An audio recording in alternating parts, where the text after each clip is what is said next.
The Word became flesh, part 6 of 6 John 1:16 through 18. Out of his fullness we have all received grace in place of grace already given. For the law was given through Moses. Grace and truth came through Jesus Christ.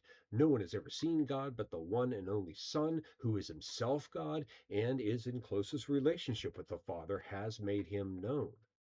So grace in place of grace already given. What does this mean? As if to explain that, the author of the Gospel of John offers verse 17. Check this out. For the law was given through Moses. Grace and truth came through Jesus Christ. So the law is a kind of grace. What does that mean? Well, without law, we have nothing but capriciousness from our rulers. Heck, even with law, we can have capriciousness if we're not willing to enforce the law. So the law is a kind of grace. The fact that God sent Moses with the law, that's grace. The fact that God sent Jesus is a sign of overflowing grace. So we have grace replacing grace. So back it up a bit. Take it up a level. What is the author of the Gospel of John trying to tell us in these early stages?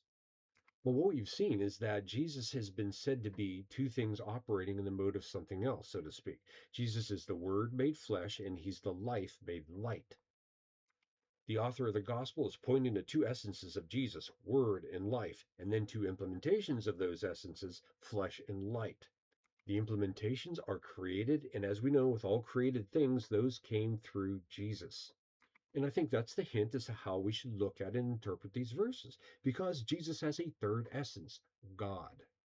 How does that essence implement? Well, the Jesus who walked this earth with us was the implementation of the God essence created through Jesus into Jesus. Isn't that weird?